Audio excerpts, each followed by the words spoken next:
ठरलं तर मग या मालिकेच्या येणाऱ्या भागामध्ये जबरदस्त असा ट्विस्ट येणार आहे.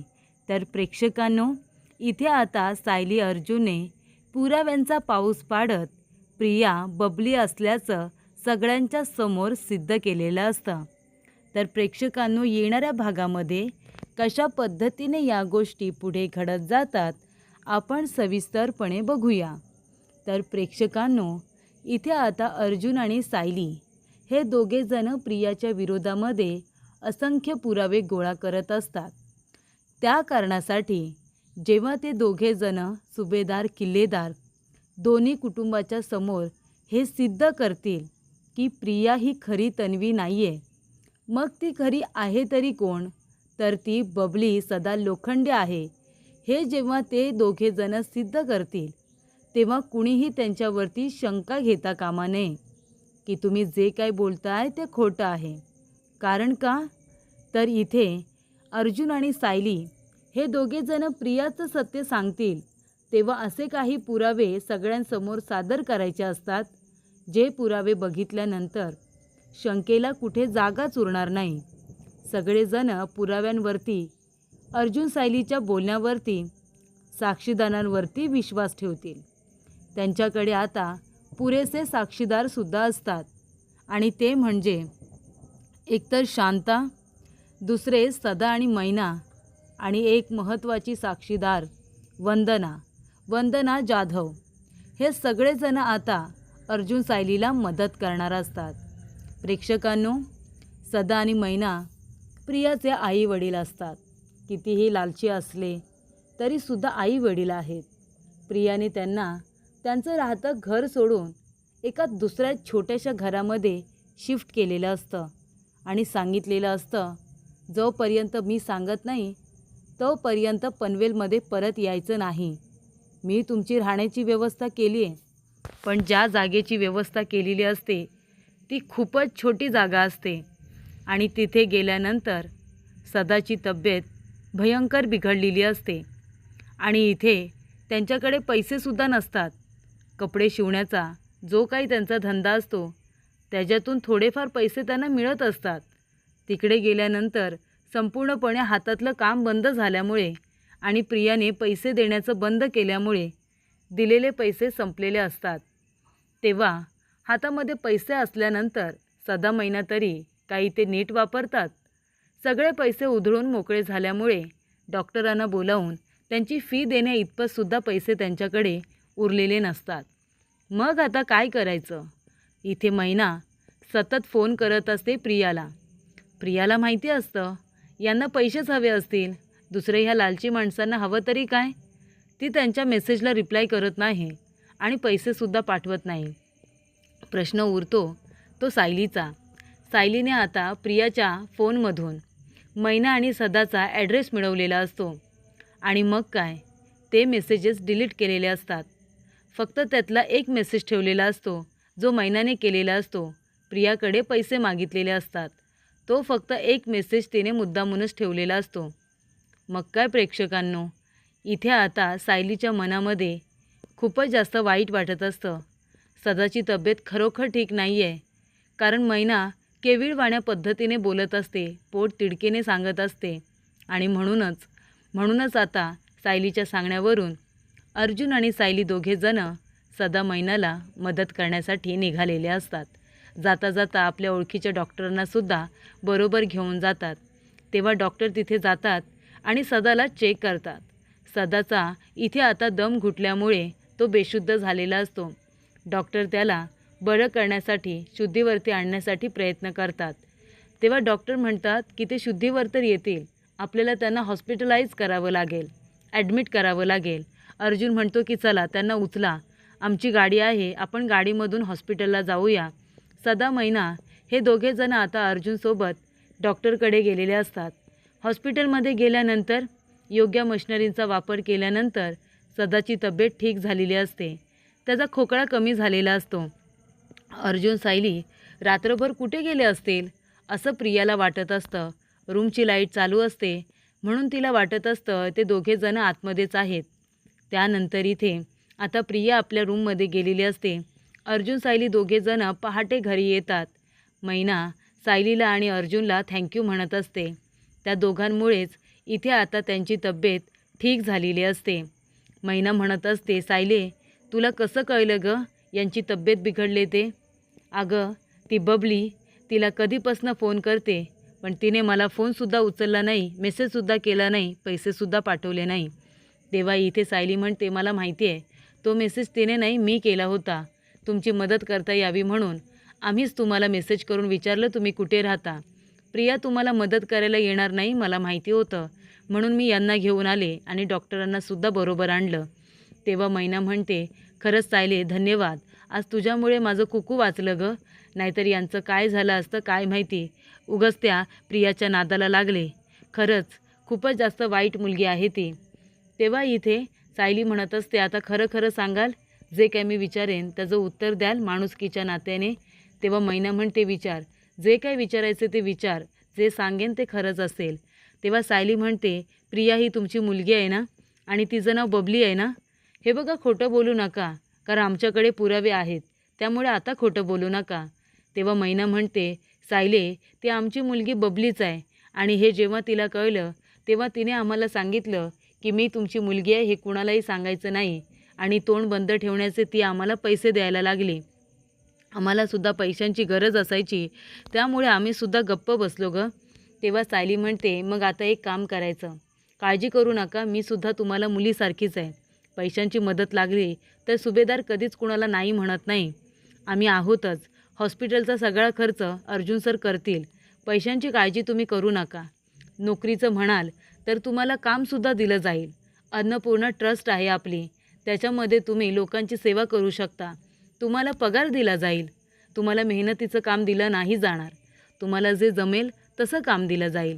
पण तुम्हाला चोरीमारी करायची आता गरज नाही. पण तुम्हाला आमची एक मदत करावी लागेल. मैना म्हणते, बोल, जे काही सांगशील ते मदत करायला मी तयार आहे. तेव्हा सायली म्हणते की प्रिया ही जरी तुमची मुलगी असली तरीसुद्धा तिचं वागणं खूप विचित्र आहे. तिच्या वागण्याचा खूप लोकांना त्रास झाला आत्तापर्यंत. आम्हाला फक्त एवढंच करायचं आहे, प्रिया ही खरी तन्वी नाही आहे, ती बबली आहे हे फक्त सगळ्यांना सांगायचं आहे. आणि त्यासाठी आम्हाला तुमच्या दोघांची मदत लागणार आहे. तुम्ही कराल आमची मदत? मी तुम्हाला विनंती करते. तुम्हाला फक्त एवढंच म्हणायचं आहे की प्रिया ही तुमची मुलगी आहे आणि ती बबली आहे. तेव्हा इथे मैना म्हणते, ठीक आहे, तू आमच्यासाठी एवढं सगळं केलंस आणि तुमचं घर जर संकटात असेल तर मी तुमची जरूर मदत करेन. तुमचे उपकार मी कधीच नाही विसरणार. तेव्हा अर्जुन सायली म्हणतात की ठीक आहे, तुम्हाला आता इथे थांबावं लागणार आहे हॉस्पिटलला. हॉस्पिटलमध्ये तुम्हाला जे काही लागेल ते सगळं तुम्हाला दिलं जाईल. हे थोडे पैसे तुम्ही ठेवा. जे काही लागेल डॉक्टर गोळ्या औषधं आणायला सांगतील ते पण आणा. आणि अजून पैशांची मदत लागली तर मला फोन करा, असं सायली आता सांगते आणि आपला नंबर मैनावतीला देते. प्रियाला सांगू नका की तुम्ही कुठे आहात, नाहीतर प्रिया तुम्हाला इथे विजा पोचवण्याचा प्रयत्न करेल, तुम्हाला त्रास देईल. कारण तिला असं वाटेल तुम्ही मुद्दामून जागा सोडली की काय. त्यामुळे तुम्ही आता तिला कॉल करू नका. तुम्हाला हवे तेवढे पैसे दिले जातील.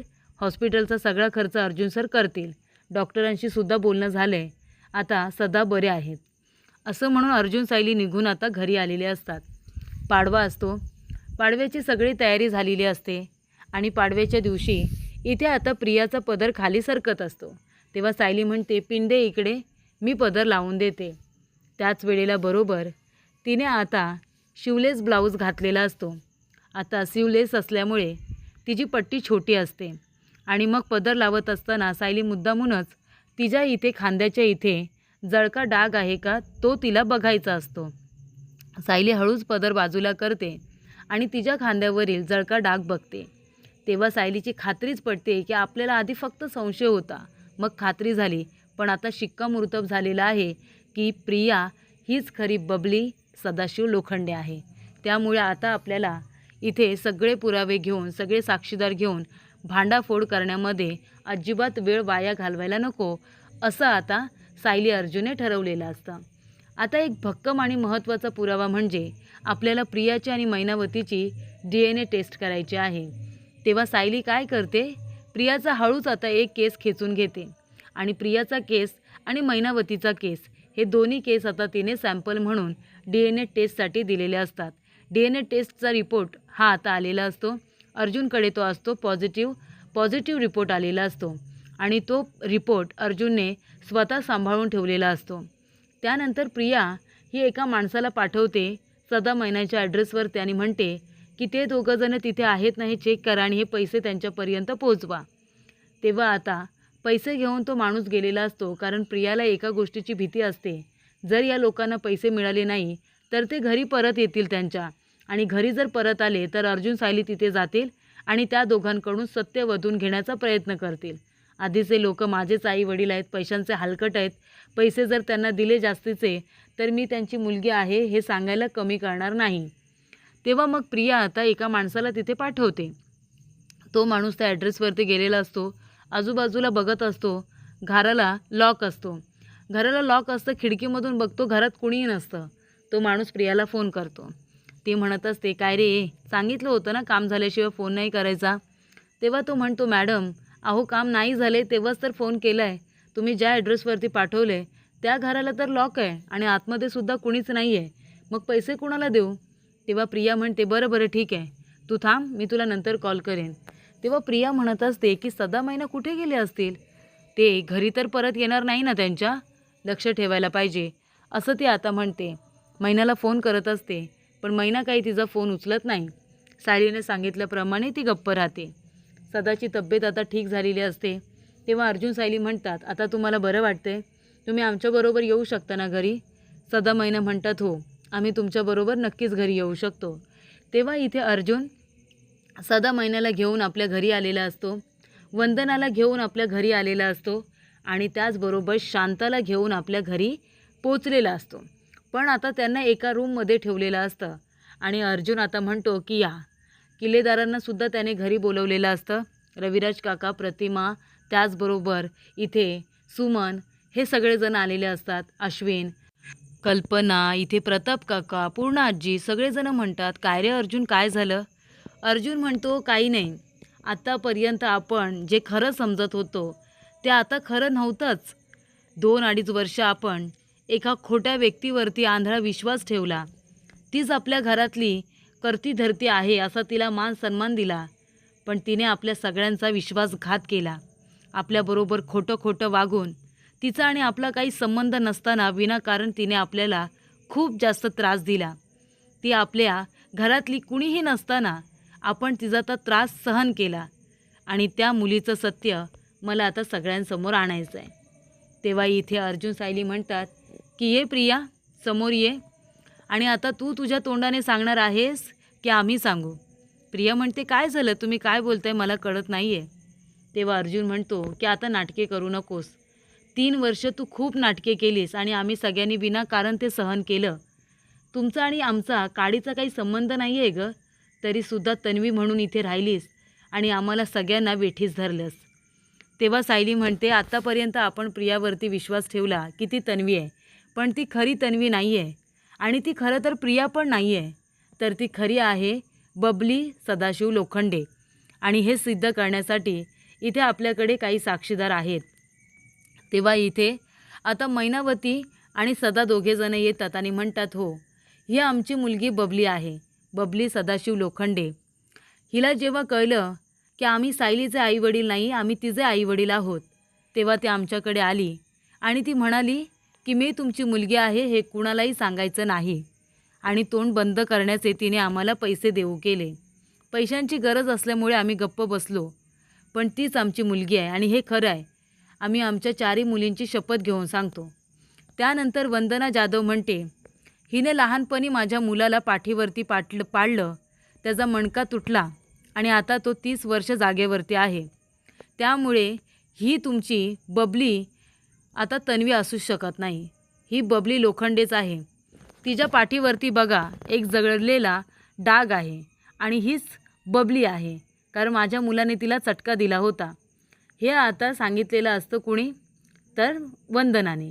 आता उरते ती छाया म्हणते की अगदी बरोबर आहे, ह्याच मुलीला चोऱ्या माऱ्या करायची सवय होती. खोर रबर चोर, कुणाची पेन्सिल चोर, रबर चोर, हे सगळं ही मुलगी लहानपणापासून करायची आणि मी हिला सदा मैनाकडून विकत घेतलं होतं. या मुलीने माझ्याच घरातले पैसे चोरून पळून गेली आणि नंतर ती सापडली नाही. हिच्या विरोधात लहानपणीच गुन्हा दाखल करण्यात आला होता. तेव्हापासून हिचा शोध घेतला जातोय, पण ही वात्सल्य आश्रमात होती म्हणून ती कुणालाही सापडली नाही. हे सगळं सत्य आता बाहेर आलेलं असतं. प्रियाच्या विरोधात सगळ्यांनी साक्ष दिलेली असते. प्रिया म्हणत असते, नाही नाही, खोटं आहे, सगळं खोटं आहे. अश्विनसुद्धा म्हणतो, दादा एवढी मोठी गोष्ट बोलतोयस तू? अरे तीच तन्वी आहे. तेव्हा इथे अर्जुन सायली म्हणतात की पुरावा देतो मी, DNA टेस्ट. हे बघा, ही DNA टेस्ट केली आहे मैनावती आणि प्रियाची, जी पॉझिटिव्ह आली. ही DNA टेस्ट आहे प्रतिमा आत्याची आणि त्याचबरोबर प्रियाची, ती निगेटिव्ह आलेली आहे. आणि DNA टेस्टबद्दल मैनालासुद्धा माहिती आहे आणि इथे आता आपल्या आत्यालासुद्धा माहिती आहे. त्यामुळे त्या दोघींनीसुद्धा आम्हाला मदत केली आहे आणि हे दोन्ही DNA सॅम्पलचे रिपोर्ट आलेले आहेत, जे तुमच्या हातामध्ये आहेत. आणि अशा रीतीने प्रेक्षकांनो, आता प्रियाच्या लहानपणीचा बबलीचा फोटो आणि प्रियाच्या गाठोड्यामध्ये असलेला बबलीचा फोटो, हे दोन्हीसुद्धा अर्जुनने दाखवलेले असतात. आणि मग अर्जुन म्हणतो की हा बघा, हा बबलीचा फोटो जो मैनावतीच्या घरामध्ये होता आणि हा आपल्या गाठोड्यामध्ये मधुभाऊंच्या असलेला बबलीचा फोटो, दोन्हीसुद्धा सारखेच आहेत. म्हणजे हे गाठोडं आपल्या तन्वीचं नसून हे गाठोडं प्रियाचं आहे, असं आता अर्जुनने सिद्ध केलेलं असतं. इथे आता एका पाठोपाठ एक पुराव्यांचा पाऊस पाडत अर्जुन सायलीने हे सिद्ध केलेलं असतं की प्रिया ही तन्वी नसून ही बबली लोखंडेच आहे.